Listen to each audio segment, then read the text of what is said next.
Hi, this is Keith Cook with RE/MAX Real Estate. I'm here with my good friends Claudia Abbott and Royal Pendergast. We are going to do a little Q&A for what it takes to get a loan. So a lot of times a buyer will call me as a broker and has a question about a house and hasn't really started the whole qualifying process or see what's involved with getting a home. And it can be kind of daunting. And it's really not my favorite part of the job.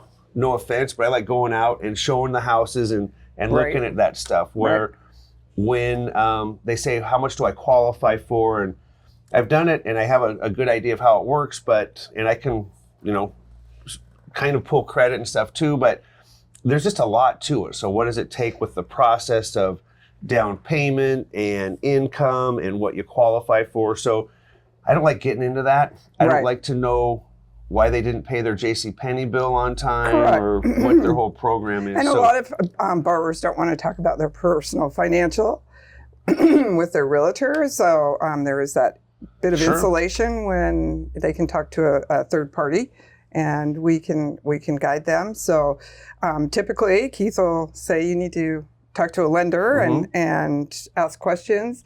I always like to tell people that we don't bite and we're not mean. We offer a service that hopefully would help somebody get the process started. Maybe they don't qualify right out of the gate, but we can put them on the road to tailoring something that will work for them specifically. So what do they do first? They call. We have an online application. They typically fill out that application. Again, it's no charge for any of this. It's all part of the process. And then we can kind of look and see what we think that would be the best program for them, which there are many. Right. So we'll have a application in here just so you get an idea of generally what the application is. So I think people have filled out a lot of applications over the years. So it'll just be a kind of a generic application.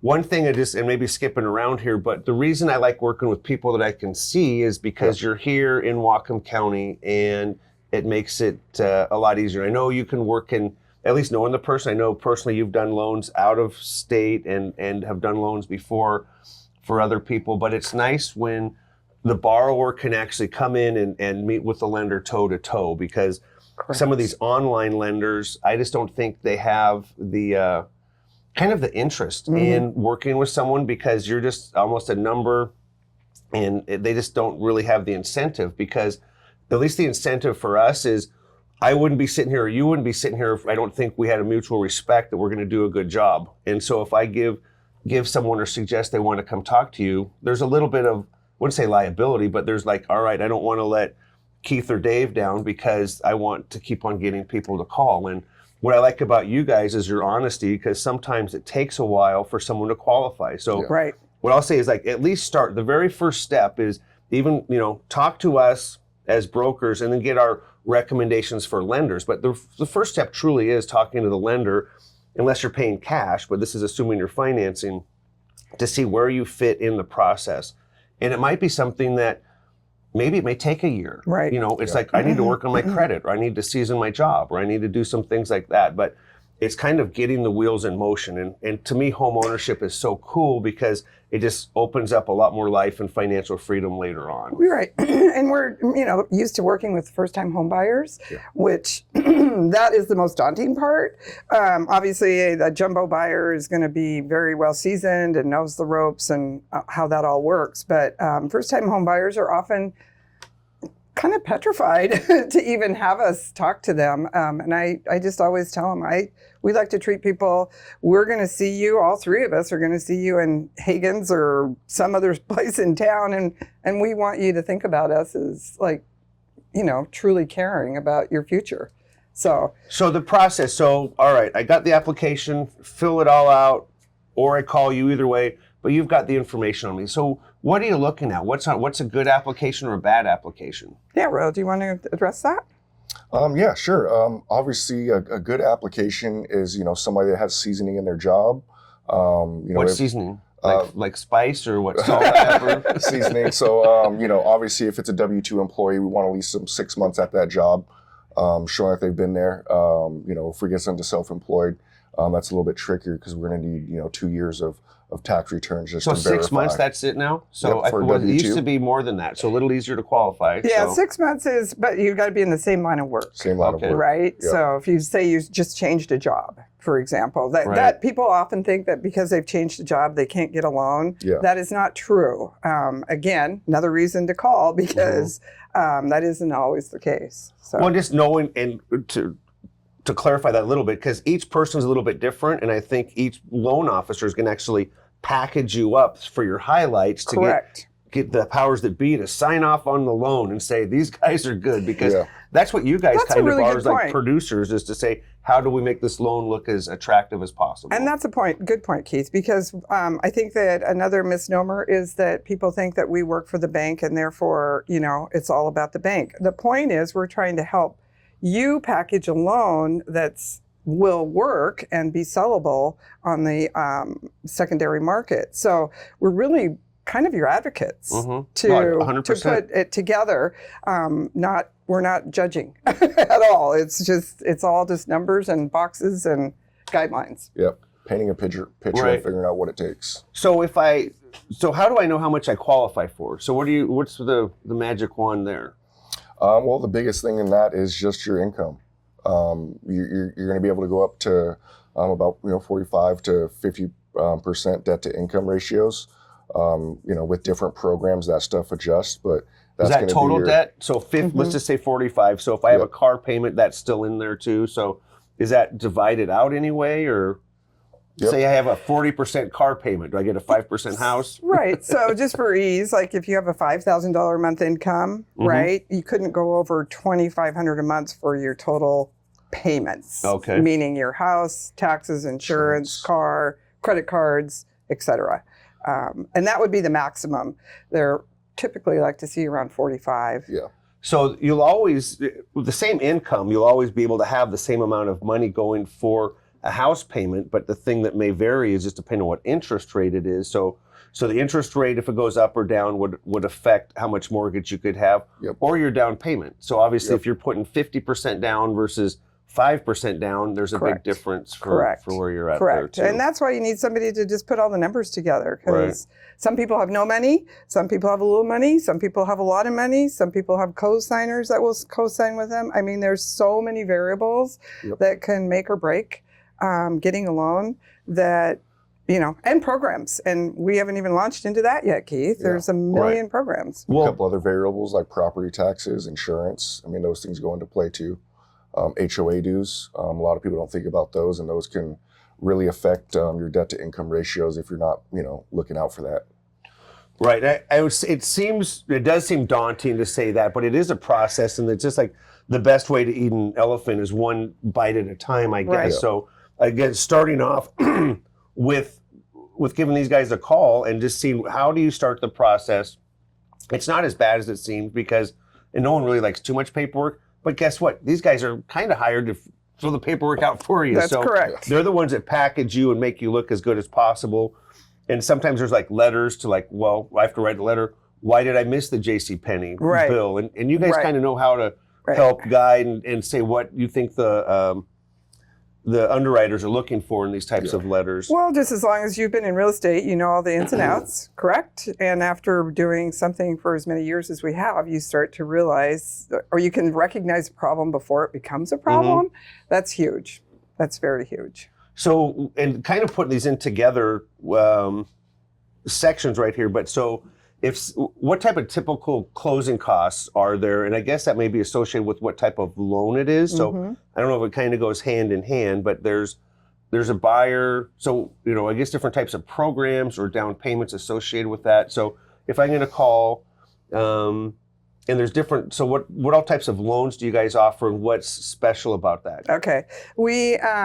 So first of all, not to talk too much mortgage speak, but I mean, everybody knows about the FHA, VA, conventional, meaning No, what's FHA? Freddie. What's VA? What are those? Those are government programs versus conventional loans. So varying of down payments. You can put as little as 3.5% down on a government loan. If you're a veteran, you can put 0 down. If you're doing a conventional loan, you can put as little as 3% down. There's down payment assistance programs through the government bonds. So it really matters kind of which direction or which box we're going to put you in to basically get you to where you want to go is be a homeowner. Right. And an analogy I like to use somewhat is my hamburger analogy. And it makes sense to me, so I don't know. But it's like, it'll be... I like hamburgers. Hamburgers are good, but it's like, if you want a hamburger, say you're going to go to a fast food restaurant, you want a hamburger, you can really kind of only get the Big Mac at one location. That's at McDonald's, right? I don't know if I can say that. But the Big Mac's only at one spot. You can't roll into Burger King and get the Big Mac, and you can't go to Wendy's and get the Big Mac. You have to go to McDonald's. But they all have little differences. And as much as each, I would say, lending institution has their own little niches, there's also niches for each one, like understanding FHA or VA, because you helped me with a VA purchase personally, and it was like going through the process of what does it take to qualify, or which is different from FHA, which is different from conventional. So they all kind of have their benefits. So I think and so we're kind of putting our trust of the buyers into your hands to say, all right, what do we qualify for? And here's what they're going to do is look at the whole loan application and then look at the features and benefits of each type of loan and say, all right, here's what's going to work best for you. Right. Yeah. And go ahead. And I was going to say, just for example, like with FHA, in terms of conventional, say if we're looking at a manufactured home, conventional will only go as low as 5% down for a manufactured home. Whereas if you go an FHA route, you can at least go 3.5% down, which really kind of tailors to your first-time home buyers that don't have a lot of down payment. And just as a side note with that, with FHA, there's a little bit of a fee that comes with that attaches onto the loan, which is not money you have to come in as a down payment. It's just a little bit extra added onto the loan. So it allows somebody that doesn't have 5% down to really be looking at a manufactured home. Because not all lenders are going to lend on manufactured homes or mobile homes. So these are for those of you watching outside of the area, there's actually quite a few manufactured homes because there's a lot of homes either on acreage, and that's usually where I see them mostly, is they're on acreage, and so people want a few acres and maybe they don't have enough money for the big fancy house, but they want a few acres to have a little spread out room. And so it's a good entryway into home on acreage with the idea that the home could be replaced later. So just did one, people bought the home and they're actually planning on rebuilding there right away. So. Right. And I just want to put into that, FHA and conventional and VA all have different rules about manufactured homes too. So the criteria that they have to meet. So again, it's a little bit of a maze, but that's what we're for, is to get you through the maze. So if it's, and it was funny because I said earlier, good versus bad applications or credit, but what do you do if someone comes along and they're not going to qualify for? How can you tell, like if you do this chain of events, like say it was, well, just talk me through some, you understand what I'm saying. So, there's rules in place, first of all, with fair lending. We encourage everyone to make an application because everybody should at least have the opportunity to go through home ownership. But let's just say, for example, the credit score is low or they don't make enough money. What's a low credit score? Pretty much most hard stops are around 620. We can go lower on some programs. But what's the lowest credit you've ever seen without naming any names? No names. I hate to say it, but I've seen in the 400s. Wow. Yeah. So. And what's your highest? So 400 to. When you get over 800, in the 820, 830 range, that's probably the most. I mean, they can go higher, but that's pretty hard to achieve that. So. So did you help those 400 guys out? Yeah, actually we did. Really? Wow. We did actually because oftentimes when there's a credit issue, it's because people have neglected and didn't want to take care of the issue. So we have some great credit counseling people we work with, and it takes time. Nothing happens overnight when you're fixing credit, but we absolutely did. And I have a relative that I helped. I won't name names, but He was down in we've narrowed it down. Yeah. He was down in trouble world, and it took about a year, and we got him out of it, and he was able to buy a house. And so, so that is so cool. That's the stick-to-itiveness is what we're talking about. And I love that part, because I think some people, it's like a deer in the headlight, or they're intimidated. So here's someone, and it takes that first step, and it's someone who really wants it. And we can't want it more than you. And it's from this industry. Talking to people, they won't take that first step, so they may call me and want to talk about a house, and I know people that do this, and it's like, but they won't take the next step, and it's just like the next step, if you want home ownership, is to talk to a lender, because if you're not willing to do that, then you're really not. You're really not. And, you're not a hard interested. Time. And I like the word intimidated, because that's kind of a lot of things that you come up with first-time home buyers, is they're intimidated to start the process. But realistically, once that happens, you're giving yourself, 6 months to be prepared to buy a house, because if you're going to go shop today without talking to a lender, then by the time you find a house that you want, you're probably 3 to 6 months behind. You want to start talking initially, so that way when you're ready to pull the trigger and go and buy that house, you have all your pre-qualifications in a row. You have all your credit lined up. You've taken the steps forward to make things good if they were a little bit, subpar. So that's why it's important to talk to them as soon as possible to create that. And that would be somebody who has credit issues. If we're doing a pre-approval for someone who's just kind of vanilla, we can get a pre-approval done in 24 hours. From my process, usually we'll start with the people after, it's like my first qualification for me. Like, I'm going to know you're a legitimate buyer, either if you have cash or you're going to get pre-approved, or at least start the process. So if someone calls you up and they're good to go, they've got good credit and good income, and they can qualify, that's great. I mean, it's nice to know where we're at. It also helps know where we're at in the process. So we're not looking at homes 30% above the market or 30% below what they could qualify for. And it may be what they're comfortable paying. So someone could qualify for $1 million, but they're only comfortable paying with a mortgage payment of $600, which is totally fine. Which totally plays into interest rates right now, right? I mean, that's completely been a game changer. For 6 months ago, people could have been comfortable at a certain payment level, but now it's totally changed. So, the flip side with that too, with the buyers, if the buyer has a credit and they have credit issues, and we say it may take a year to get that fixed. I don't mind queuing them up in the search process right then, because what you'll take is, you won't have to wait for a year to qualify them.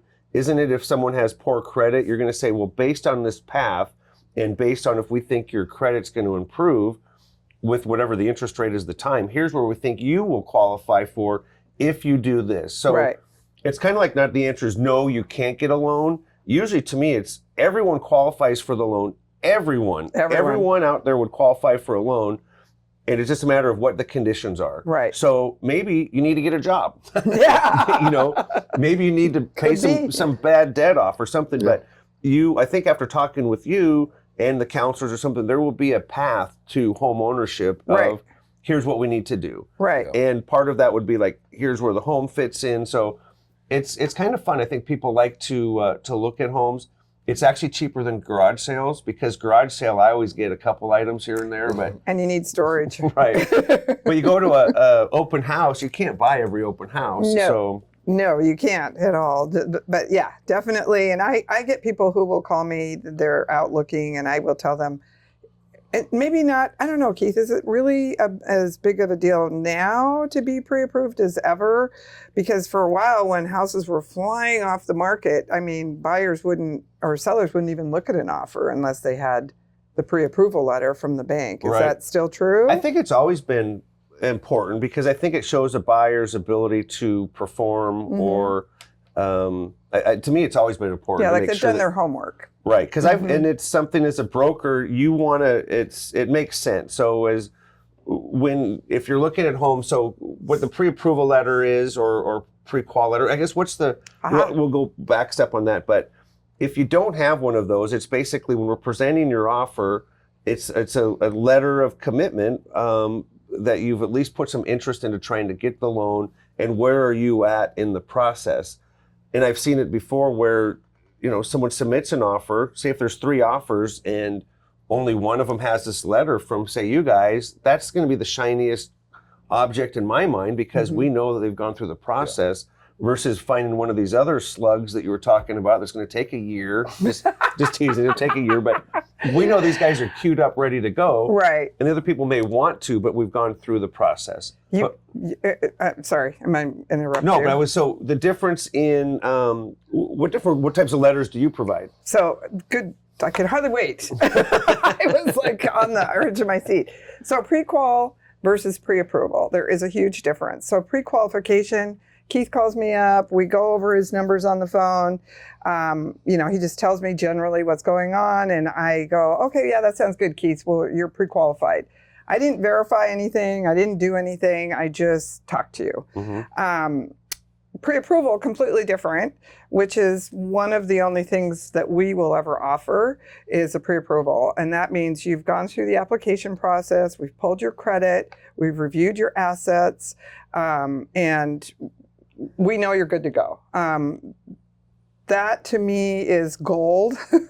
I think that any agents that have worked with us in the past know that we won't throw out just a willy-nilly pre-approval, that we actually do go through all the steps. And I will say that I have gotten loans from some major, let's just say, internet lenders that will throw out a pre-approval letter, not ever reviewing anything.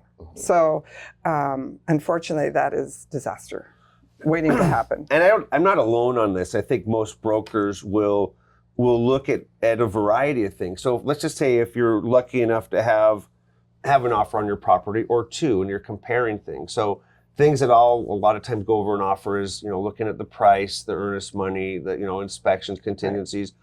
But a big part of it is who's the lender they're working with and are they local? Do they have a pre-qual or a pre-approval letter?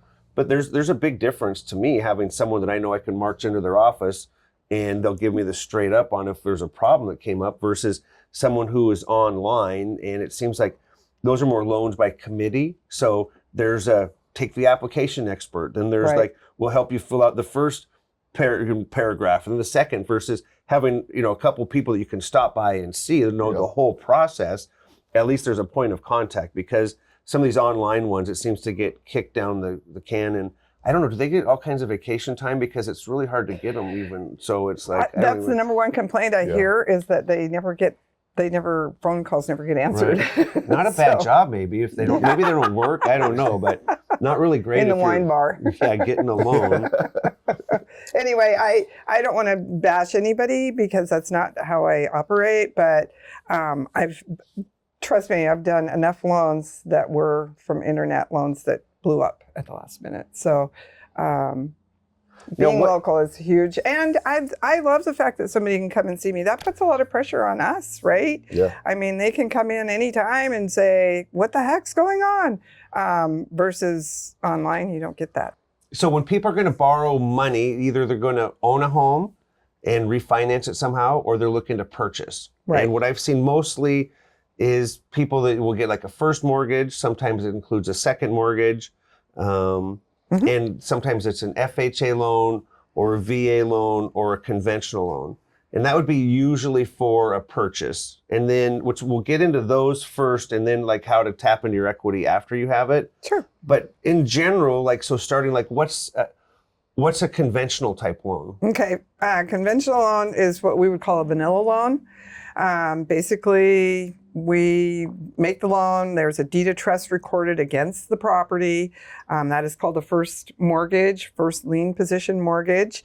That says basically that, whoever's buying the house owes this much to the bank over this amount of time. So that would be the first mortgage. And those are what the down payments between what percentages? 3 to wherever you want to go up to. But yeah, conventional, you can go as low as 3% down as a first-time home buyer.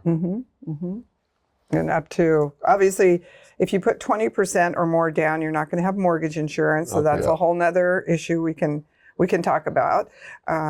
Mortgage insurance kind of guarantees the difference of the down payment of 20% to the bank. So if you put 3% down, you're going to have a 17% coverage of mortgage insurance that you have to pay for. Which I kind of call like a foreclosure insurance. So usually lenders, which makes sense because people have gone up and down the market and people lose jobs or things happen. So and that's a whole other subject, but it makes sense if you're a lender to protect your interest, because it's pretty cool to come in with only 3% down, because if you say buy a house for, $600,000, it's 18,000 down, which is a lot, but it isn't a lot. And so to have the ownership of that home for such a small down payment, because if they're going to foreclose on it, it could cost them, bank could lose $100,000 just in going through a foreclosure. Another example of the first mortgage, and you were going to ask me about the second mortgage, is what if somebody had 15% down, but the pricing gets better if they put 20% down? They could do a small second. So it would be the first mortgage at the 15% and carry a small second loan after that to make up the 20% down.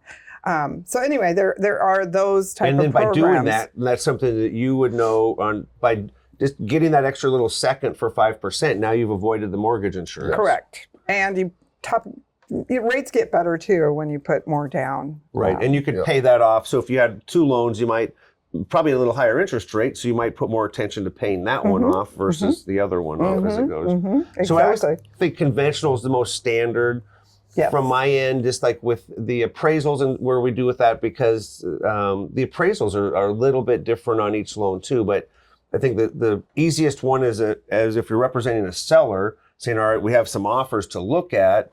And if I had an offer that was conventional 20% down, I'm going to go, well, I think the appraisal is a little easier in this process, yes, too. That's true. Versus, maybe a lower down that is dependent on. They still all work, but the appraisal part, which we might get into, I guess a little bit later, but each loan is going to be required to have the bank hire an independent third-party appraiser to go out and justify the purchase price. Yeah. And I always tell people when the appraisal is the seller or the buyer gets to pay for it, yippee-yi-yay.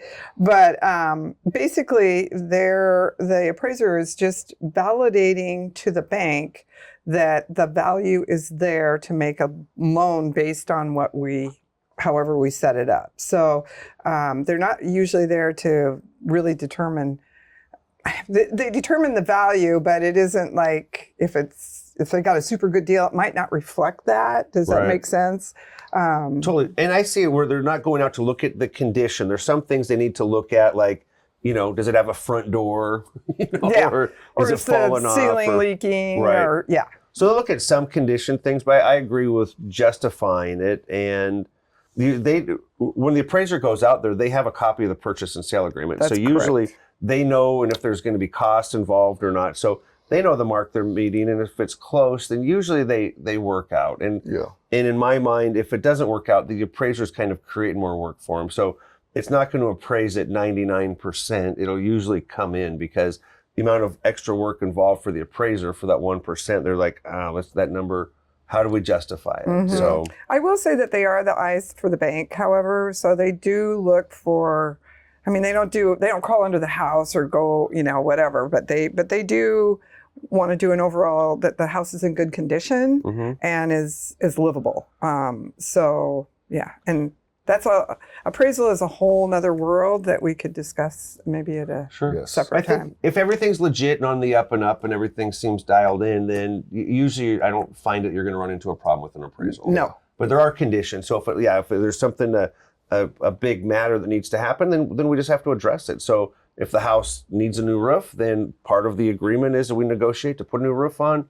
The seller's satisfied, buyer satisfied, lender satisfied. Right. And just as a side note, appraisals do look different for conventional VA and FHA. They're not all across the board the same. Different appraisers. Yep. So different types of loans, different types of appraisal. So how would those vary for the type of loan and the type of appraisal? So I know with VA, if we do an appraisal for VA, they're a little bit more strict than you would have for a conventional loan. They want to make sure that the house is in tip-top shape. in order to pass that inspection. No peeling paint.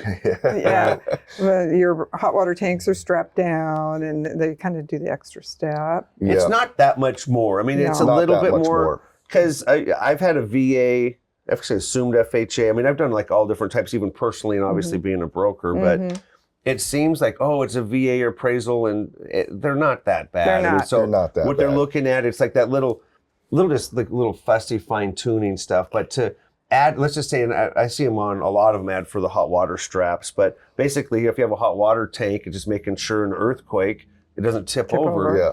Well, those things, there's $30 and you can get a hot water strap, and Right. you basically just screw it to the wall. So it's not something crazy. No, Right. just like a loan application. I mean, the appraiser comes out and looks at the house and says, hey, they need straps on the hot water tank. Well, you just add those on, and that satisfies that condition with the appraiser. Well, and so I've had the VA, I guess, proud to be a vet, but it's pretty cool that, it's not like I did a whole 20 years, but did a couple years in the Army, and I'm rewarded with all these great It's a great program. deals. And I get money off at some local places. I get, for buying home goods and stuff too. So I love it. It works pretty cool. I wanted to just say one more thing about appraisers, and that is that they know with the purchase and sale that somebody was willing to sell it for that and someone's willing to buy it for that. So technically we do have true market value. Their job is to justify it. So, and they go and look at comparable sales all in the area, houses like for like, condition for condition, and they just try to basically support that purchase and sale. So they're not out to ruin the day. No. they're bound by what is actually out there as data. So No, it seems most appraisers I run into, I enjoy. It's kind of a fun, kind of independent job. They get to cruise all over the area, and they have a good database. So they have there's the same licensing. And it's actually even more than brokers. So they have a real estate license, and then it's all the additional licensing. You can see at the end of the appraisal all the school and stuff these guys have to go through. So which is quite a bit. And definitely detail oriented, because these appraisals are like 30 pages long, and a lot of it's they use the same stuff over and over again, but it's pretty detailed. But for the most part on the appraisal, it's someone's going to come out, justify the value, how they're going to look at that. They're going to come do a walk through the home, tape measure and measure it all off, and then try to go find other homes that are similar to this one. Correct. Yeah. And where it's difficult here in Whatcom County versus say, or if you've been to a larger area where say there's 1,000 home subdivision. Correct. And it's the same home 10 times over, and you go to you're buying the Franklin model, and it's pretty easy that they found 6 other Franklin models that just sold in the last 3 months. Yeah.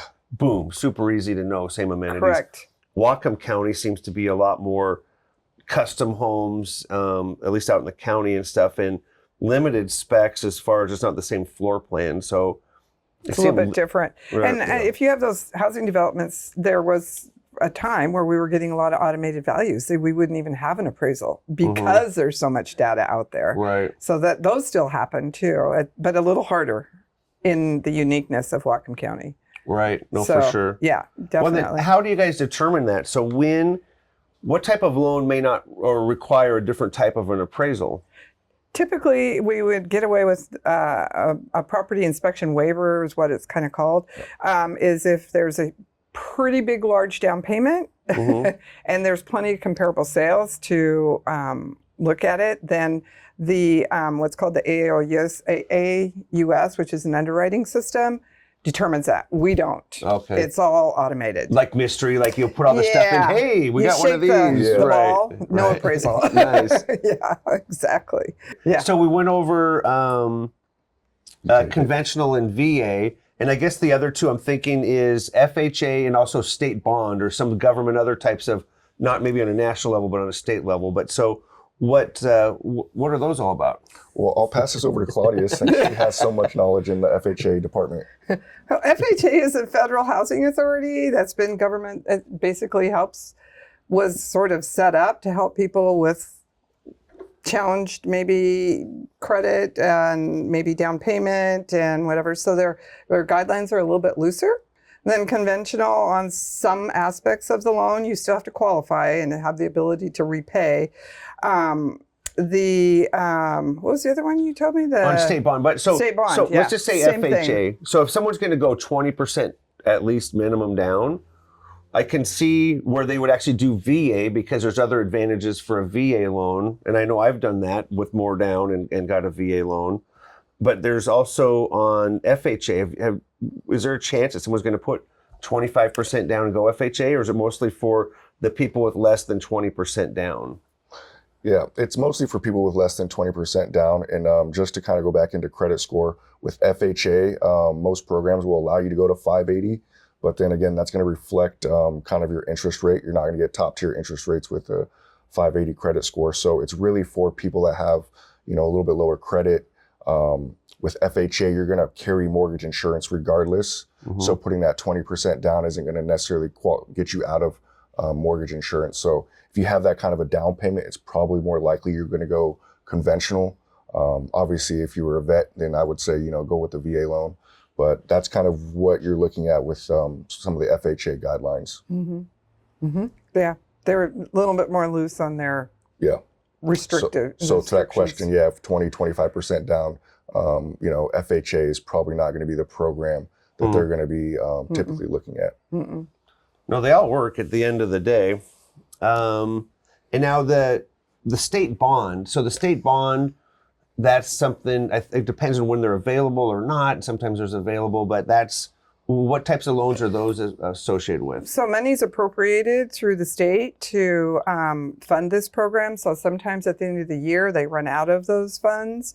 But ever since I've known for USDA or for bond loans, which are state appropriated funds, they'll still honor the loan and carry it over until the next congressional year so that they can refund it. But bond loan, basically the biggest factor about the bond loan is that you can do a down payment assistance. So you could literally have zero down, get the seller to pay closing costs, and you could come in with very minimal amount of down payment. So that's the good news. The bad news is that when you do a down payment assistance program through the bond market or the bond loan, your interest rate is going to be much higher than a conventional. So they built in that risk into the interest rate. And are they geographically, is there... USDA, yes, is a rural housing program. So anything outside of, I like to say Bellingham city limits, it's not quite that finite. They have maps that show where you can do a USDA loan, but that's another 100% financing. Right. Well, my head's swimming. There's a lot of stuff to go over on all this stuff. So just and listen as you come up with more questions as you're going over stuff. But so the closing costs. You mentioned the closing costs. So different types of loans. So if I'm going to buy, let's just say starting from the top, conventional 20% down. What type of closing costs am I looking for? What are my closing costs? It's dependent on the loan amount, right? Because all those closing costs are calculated off of that. Your title and escrow fees are going to be off of the loan amount and purchase price. So what I'm paying for, so title insurance is the seller will provide the buyer with a title policy stating that they are the true and rightful owner, and then you're getting title. So it's like the old Westerns, the deed to the property. It's like it's a guaranteed deed that you own the property. And then what happens is when you guys do a loan, you guys want to make sure that the loan is guaranteed as also. So the seller provides the buyer with a title policy, but then it's not much more, but the buyer pays and insures the bank. The bank. Mm-hmm. And the escrow is the independent third party that I would say is when you have a buyer and a seller, and the seller wants the money, the buyer wants the deed. So basically it's just kind of a transaction facilitator to make it come together. Yeah. Mm-hmm. But those do cost money. So you'll have title, escrow, it sounds like the appraisal. So you'll pay for the appraisal. Mm-hmm. And then I guess depending on what interest rate or where you're going, what other types of fees, insurance and... you're going to have to pay, most all mortgage companies collect the first year's homeowner's insurance premium up front. Mm-hmm. Then if you put less than 20% down, you'll have a reserve account. So we're going to collect taxes and insurance and set some of that aside to pay your taxes and insurance every year on insurance, and every April and October for taxes. You're also probably going to have just was in my head. And now prepaid interest. You're also going to have probably some credit report fees. There's usually a funding fee or some sort of review fee that the bank charges. Could be somewhere around $1,000 to $1,200. But I like to just, it's probably not good for me to do, but to say around 3%. Oh, I know, of the purchase price, just as a safe number. Right. Because there are other variables we don't know. Like maybe the interest rate is 6%, but you want to buy your rate down to 5.5%. Well, and some owners are offering that too. Yeah. So there's all sorts of things that could play into those closing costs. So. Yep. So if on average, let's just say throwing a number out there, 3%, just so people can figure a number out, because obviously it's gonna, if it's 400 or 800, it's gonna change, but the percentage is better than a dollar amount. Right. What can you do for having like seller assistance? So let's just say I've only, say I'm doing conventional, I only have 20% down, and I don't have the extra 3%.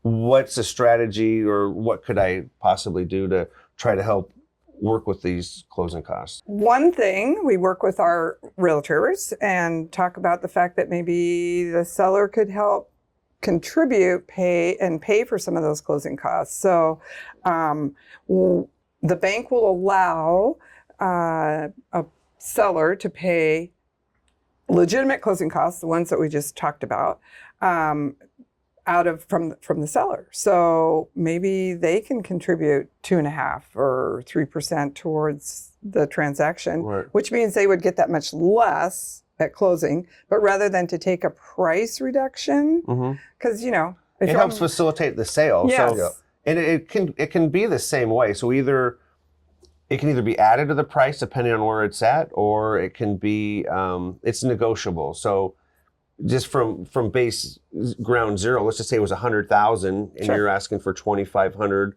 in costs. If you offer 100,000, 2,500 in costs, the seller got 97.5. Right. But if you offered 1,025 and asked for 25 in costs, now the seller got the 100,000. Right. And it just comes back to making sure the appraisal will work and that it's not out there. But it's kind of a tricky way to basically financing your closing costs. Correct. Or have them paid. It's not free. No, I mean, you're you paying are for paying for it. So Right. but it does maybe get people the ability to get into a home that maybe they weren't able to before. No, I love it because there's a lot of creative ways. Because I hear with a lot of people think that they need to save more down payment and they're wanting to keep on saving more down. I think they need less money than what they need. There's more options with less money out there. So listening to some of those.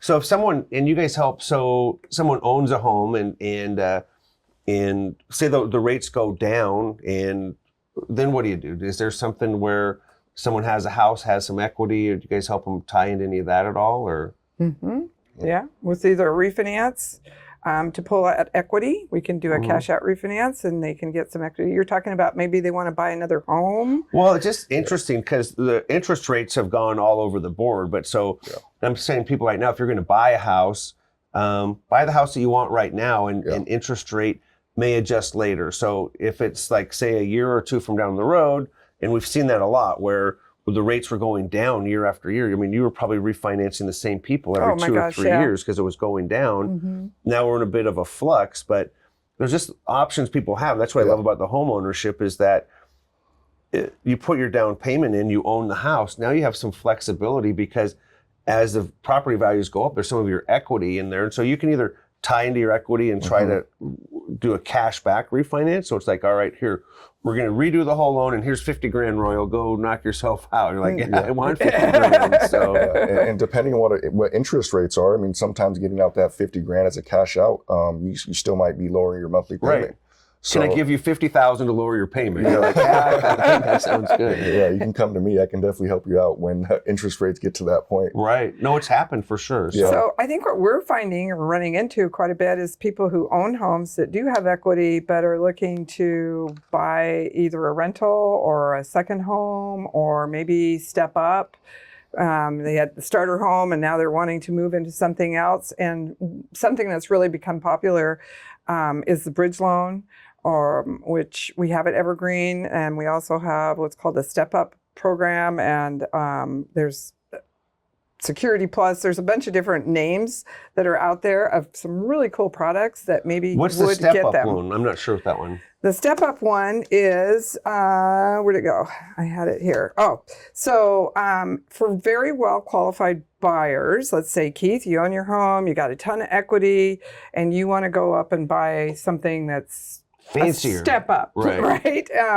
So for that particular thing, the bank would step up and purchase your home so that you could you could make a non-contingent offer on, say, your step-up home. So that's just a program. Doesn't fit everybody, but it's out there, right? It's probably for your really qualified buyers. That's a whole other topic, because I want to find out about these houses the bank just bought. That sounds cool. Exactly.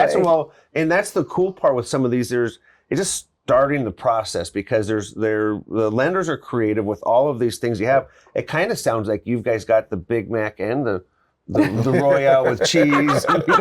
You got everything on there, and the Whopper. But you guys kind of got your in on all these hamburger stands. Yeah. Exactly. But I was going to say the bridge loan would also be a possibility for someone to take some equity and go buy something else and then sell their property afterwards. There's lots of options. Yeah. And there's definitely some unique things about our bridge loan compared to other, companies that run a bridge loan. So, that's something that we could talk about, having to count a departing residence and your new residence for your debt to income is kind of tough to do. Whereas we only count the new residence, towards your debt to income. We don't take a hit for the departing residence. So that helps a lot more people qualify in terms of, trying to go get a new home while selling their other. Yep. No, that is cool. And so primarily you guys do residential loans, which is considered single family, 1 to 4 units. And so you'll either help people when they're going to purchase an owner occupied or some of the, and you'll also help people if they're going to purchase as a rental or investment. And so let's just say, saying conventionally speaking, what would be the difference or some of the differences that you see with buying an investment property versus an owner occupied property? Some of the differences, interest rates. I think those are one things that are a big difference. So you're not going to get a lower interest rate for a rental. So you'll pay a little bit more. I'd imagine you're going to have a higher down payment, and you're going to need to know what the rent is and how that would kind of requalify, because you're going to throw in your existing mortgage that you have and how much debt can you take on. But if it's a whole process, and it's not as easy, but as much as you guys are going through all of the options for someone on a primary residence, I know there's a lot of options for someone looking for investment properties too, and that's just a kind of another step of a process to go through. Yep. It requires a different type of appraisal too, just because they have to do a rent schedule on that to see what it would rent for, and then qualifying with that with this is how much you can get each month, and that goes to kind of offset what their monthly would be, and it does help them qualify. But yeah, there's some different steps into it. I agree with all that. I guess, so the question came up of another loan type is a HELOC. So it's a home equity line of credit, and when they can come in play and when they can't come into play. And so, and they're all different, and every loan's going to have something, whether you'd have a second or a HELOC. And so the main difference on the refinance cashback second or refinance is that you've taken money and now you're paying interest on it immediately. And there's a benefit for that, because I think you're going to get a lower interest rate. Yeah. And if you have an immediate need for the money, what a HELOC or home equity line of credit is, from my understanding, it's kind of a revolving second. So you've kind of gone in, qualified for you in the house, and have a set amount that you can borrow. So let's just say you could borrow up to 50 or 100,000. That's recorded against your property, like you may have it, but you go through the same qualifying process, and you can either borrow it or not, or part of it. So you could take 20,000 of it out, go spend your 20 grand on something, repay that over time, eventually pay it off, and it's back to zero, and you can borrow it again. Or if you're at 20, you buy it down to 15 and you want another 20, you're up to 35. And so it's just kind of revolving. You pay higher interest, but you're only paying higher interest on the lower amount. And typically they're interest only. So That's can be a benefit. And they're not cheap. And so but it is, in my mind, having the availability of some type of access to money in your house, so like an emergency fund or something. You don't have to have it cash. You just do the work. It sounds like you guys have some pretty cool workarounds on people if not that it's an emergency, but we do see it like buying another home, like how to work that. So and your bridge loan process, I think it sounds like you guys have really thought a lot of these processes, because in the past it was almost like you would refinance your house, do cash back to get the money if the timing wasn't there. So it sounds like you guys got that. We have that. Another riddled. thing that we have that I just want to mention is we do have construction loans. We do those as well. Rehab loans. So let's say you want to do a major remodel on your house, we can do that. We also have, it's a program I really like, and I haven't used it yet with Evergreen, but the cross collateralization. So if you have, say, 2 or 3 homes, there's a way to encumber all 3 properties and kind of shift money around in there. That's awesome, because that's something I haven't heard of. That it's something I've done with private mortgages. Sometimes we'll help people when they do owner contracts, and it's a matter of what the collateral is. So I've cross collateralized for years. So right. It's nice. It was a program that was big, used to be, and it's kind of cool to see it coming back because the bank is secure. So how would that come into play? So who you're going to cross collateralize? Well, like it would be similar to a bridge loan, if you want to think about it that way, right? You would just be taking the money out from one property and moving it to another. Again, I don't have the finite details because I haven't done that yet, but it's a way of looking at maybe 2 or 3 properties as one value. And get a better blended interest rate, I would imagine, for the 3 as a package, because your primary is probably like I said, I don't want to promise anything. You heard it here. She promises that it's a better deal. I would love to promise, but not yet. Now, your construction loan. So how, from my understanding, how a construction loan is, you go out, find a house, I just like $100,000, it's an easy number, and it's potentially, or a rehab loan. So how does your rehab loan work? So on my understanding, if you took a $100,000 house and say it needed a roof and windows, now, so if we were going to send the typical appraiser out there, that seller's not going to be able to sell because it has to be cash, because say it needs a roof and windows, which appraiser will look at. So how would that come into effect, or how could you take that same house and get a buyer in with less money down and have a new roof and windows included? So let's pretend I'm going to buy that me too, $100,000 house, and it needs a roof and whatever. So I would make an offer on your house for $100,000. Then I would go talk to the contractor I'm going to hire to do all this stuff. Wow, you do that too? Yeah, I do. Wow. And he's going to come out and he's going to give us bids on that roof and the windows and how much that's all going to cost. I'm going to then take that information along with my purchase and sale and hand it to the appraiser. And he's going to go out and he's going to appraise that property, pretend it's all finished. And that's the value he's going to use to base your down payment on. Then what would happen is we would close the loan. So let's say everything qualified and everything worked. We would close the loan. Then Roy would come back and he would put on the new roof and the new windows and whatever, and we would pay him out of a reserve account that we've held back at closing. So it's a way to really take a piece of poop home and maybe make something out of it. Oh, for sure. Or I like to tell people that it has to, like the home style, which is what we're talking about, program, is you can even add like a shop, something that's permanently affixed to the property. So you could add a shop, for example, and do it all in your home loan at one time. Well, the part that I like about that too is that if someone only has so much money, and so whether it was a $30,000 fix or you wanted to add a $60,000 shop, finance it all in, because it's a lot easier. Say it was $60,000 and you're putting $20,000 down or 20%, so it's only going to cost you an extra $12,000 down to get the shop that you wanted. Right. That's a great program. Should open more opportunities for people when they're out looking.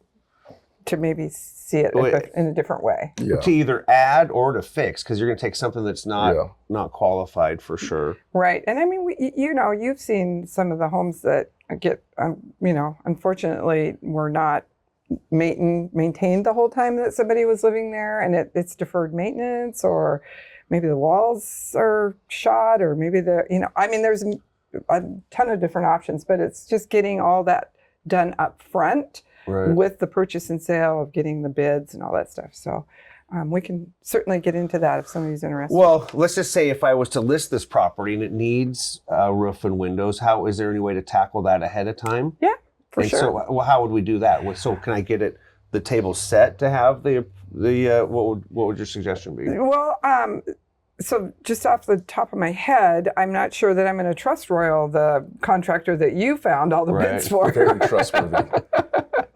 So they may want to get their own bids, but it certainly could open up the door for someone to say, hey, for this amount of money, we can get this all fixed, and you're going to have a house that's worth more. So we would just get all of the bids, not the appraisal, because we'd want to have the purchase and sale agreement negotiate with who the buyer is, because the buyer's paying for it. But we would have Royal-ish type people look at the property, give their estimates, and then you have the package to put it together. So kind of being out there ahead of time. And I think part of it, there's haves and then there's want. So it's like they may want to go with new granite, but I guess we'll have to look at each one site by site or specifically and see where you qualify for. Exactly. And the thing about it is, with a roof or windows, you have to remember that when banks are financing properties, they expect a roof and windows. So that might not give you the value to cover the improvement. It is a case by case. If I'm going to list that, I'm going to price it knowing that it needs to have this fixed. So it's like selling a car without an engine. You just assume that there's going to be an engine in there. Except for these new electric jobbers. Nobody knows. And I will say, speaking to the buyer too, when you do put in an application, I know this is like, well, which loan do I apply for? Which we can always change the program. If we start conventional, we can change this to a rehab loan. We can change it to a construction loan. So that's why getting in the application is so important, because that's what makes the first steps kind of create what's going to work for that buyer. That's awesome. That's a great idea. It's a semi-universal application, and you guys will fine tune it as you go. Exactly. So someone's all excited. They're ready to slow down. You guys can, wait to make application until after the video here. So, but we know you want to. We're hiring staff to put on. But so what are some tips, either pro or con, or ideas that people could do if they're serious about home ownership? Okay, so we can work this together. So one of the first things, if you're concerned, I would think most people are concerned about their credit. So you can go to freecreditreport.com, and you're owed one credit report a year, no charge, from all 3 credit bureaus. So you could pull your credit and kind of take a look at it. If that's too scary. Well, so the reason I would do that, so I would call you up and say, all right, here's my credit score. Because sometimes people shop, and I know it's like hard to say. They don't know if they want which hamburger, but since you have all of them, they'll figure out they should call you. But the disadvantage is if you were to call 5 people that lend money and all 5 of them pulled credit, then that'll actually ding your credit. That's right. So, good point, Keith. And that's not a good thing to do. But that's why I suggest going to the freecreditreport.com, because that is not a hard pull on your credit. So, but let's just say that's not something that you're comfortable with or you don't want to bother with. We will pull your credit. It is a hard pull, but that will give us a baseline. And we'll be able to go from we'll there. put a link here because in case you can't remember freecreditreport.com, we'll link it right here, right? But so let's just say, it's like reading a report. So apparently I can get 400. It's just going to take a while to get the house. But so when am I locked and loaded? So if I have if there's at least a 6 plus or a 580 plus, I'm ready to buy a house next week as soon as I have my stuff for the process. Let's say 620 just to be safe. And I'm just going to take this opportunity to say that credit score doesn't preclude you from getting a home. It can actually just be tough in that you're going to probably pay a higher interest rate because they consider you more of a risk. So that higher rate is better. So maybe Right. maybe you're even at 620, maybe you even qualify now, but we sit down and say, hey, this is where you're at, but if you want to pay these credit card debts down, or maybe we can run a credit expert program and see what might get you up to 700 or 720, and you'll get a better interest rate. Okay, and something my son and I say a lot, and at least I like it, is lesson learned. And it's like, all right, what lessons have you learned from situations that may not have gone well for other people? And what I've seen from my end, sometimes someone will go, and it'll happen a lot of times, I think, with more of the online people, and they're not satisfied with the loan and if they figure it out, but they almost like will move lenders. I've seen it locally as well, where someone might get like the whole package and get the whole package moved, but that's because something went awry or something, they're not in a position. So what kind of, I guess, tips or advice would you have for someone who has come into a situation, or there's just some things there's like a knucklehead move and they didn't get the house, so people may not do the same type of knucklehead moves? Yeah, I've never been in a situation where nobody's gotten the house, but it's definitely created some hiccups along the way. And files that should have been really easy, and then you kind of don't think about these things that come up, like, what kind of money is getting transferred in and out through their bank accounts. And I've had one where, even though it was a family and as a family business, $5,000, which is, accounted for as a large deposit, was going back and forth into accounts to pay for the business. Well, that created a big issue because we needed to source those, and those were multiple. And there was one that was just kind of hanging as an outlier that didn't show, well, what was that for? Is that getting paid, or is that to reimburse? And that became a whole huge issue. Luckily, I did my due diligence, so we were going to close early. So all we had to do was just push out our closing date, a couple weeks. And we still closed, but it became this big issue that really shouldn't have been an issue. If you're self-employed, that is because sometimes people are self-employed, so they may have an LLC and they're getting money coming to the LLC, and then they need to have you guys have it privately for where's money, and so it's switching around. So it's a bit of a shell game, but I think documenting where that money's going, making sure and having those conversations up front with your borrower to be able to make sure that we can talk about those and source where that stuff's coming from. You don't want it to be a 12 o'clock thing that's like, hey, where is this money coming from? We need to source it. And these are people that have gone through, made the application, you pulled the credit, everything's looking good. Now they've got a house, so we're all on board thinking it goes well. Done. And someone does bought a car or did something. So appraisal's done. And the thing I get is if they created this, so with the situation you had, they're putting them in a position which I don't like as a broker, because when I write an offer, I want to make sure that the buyer can control the offer, because the buyer controls really if it happens or not. Yeah. But if we put a closing date, so initially I'd call you guys up and say, all right, we're going to make an offer, how long to take to close, and then we'll work within that closing date. And that's not with you guys foreseeing some knucklehead moves, and it may take a week or two to justify this, and now all of a sudden we need to extend the contract with the seller, and the sellers don't need to. First of all, it's really hard to cover every base when you're talking to somebody, whether it's on the real estate side or in the lending side. We try as hard as we can to cover all the bases, but ultimately, I like to tell people, when you enter into a contract or you're pre-approved, I just freeze everything. Don't do anything. Don't spend any money, don't buy anything, let's just freeze this moment in time so that nothing changes from the way that we took the application. That's great advice. I think that really secondly, be transparent with your loan officer, because we're not the enemy, we're actually trying to help you. So if you have a divorce that's coming and proceed, and we need to know. If you have child support that you pay, we need to know that too. If there's debts or properties that you own in other states, believe it or not, that will come up at some point. And oftentimes, unfortunately, it's not until we're way into the process. And that just disappoints everyone. So being transparent is 100% huge. agree. Because it could cost a lot of time and energy and money, because they could have spent money on the inspection, they could have had money on the appraisal, and they could have gone through a whole process just to find out it's it Right. could get delayed or something may not happen. Right, right. So that's probably, and we all have had horror stories, but it's usually a last minute surprise that nobody thought about. I think from brokerage size, usually the horror story is mostly, I think, condition related, which may affect the appraisal. So there's been some, I've luckily usually, when on any sale I'm at, I like to meet the appraiser at the property, and rarely do I have an appraisal issue because it is either myself or the other broker will meet them there. But you never know in an inspection. You could be in contract and the septic failed, or it needs a roof. Or so I think that's common because a buyer will at least we're not as vested in that. So the process may be buyer calls you up. I saw this house. I want to make an offer, and then you'll adjust a pre-approval letter based on that property. Send it off. Everyone's excited. They get the offer accepted, only to find out 4 days later that the house needs a lot of work, and they change their mind.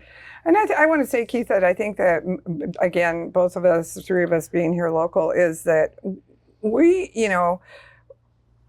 don't freak out if things happen, because real estate and lending and whatever is not a straight arrow from A to B. Right. There's going to be some of these things that come along, but we're your advocates for that purpose. And if we can make it work, we're going to make it work. It's just that sometimes the restrictions don't allow it to go this way. Well, let's figure out another way. Yeah, which is why we don't have a lot of horror stories. I mean, there's some, but that goes to attest that we try to do our due diligence and make things work. Which is also why we're a part of Evergreen, because it doesn't just take us two, it takes a whole team. Right. Underwriters, processors to catch things and to make sure we get them up front. I still love dirt though. But for the most part, it's the same thing. So what we do from the broker stand, it's a lot of problem solving and identifying problems before they get there. So if we're looking at a house and you want to buy it and the roof doesn't look so good and the windows don't look so good, we're going to figure that out up front before you spend, money on an inspection appraisal. And they said, oh, the roof doesn't look so good. So a lot of that stuff can be checked out ahead of time. And we don't want somebody to move into a house that has a bad roof and bad windows. I mean, that sounds like it's going to be a tough time for them, especially if they're a first-time home buyer and they don't have a lot of cash in the bank to get into the house and be like, wow, we need all new windows and roofs. Why did we, buy this house? So we want to, make sure that they get into the house that they want and the inspection's good and, maybe has a little stuff they need to work on, but. Yeah, that sounds good. And one other thing, just because I see it on our notes there, we do pull credit initially, and then we also pull credit again before closing. So that's why back to freeze everything. Try not to use your credit cards. Try not to do a bunch of changes in your credit, in your bank accounts, because those all get refreshed right at the end. So there's no hiding. So I wanted to thank you both for going over this. I know we just kind of were scratching the surface with a couple of these. I'm pretty excited with all these new loan programs that I learned that you guys have. So I think if you guys don't mind, maybe we could spend some time and go deeper into some of those on a deeper issue. But you guys have a lot of cool loans. So definitely. That's cool. And we appreciate the opportunity, Keith, that we're able to share some of this stuff because we're excited about it as well.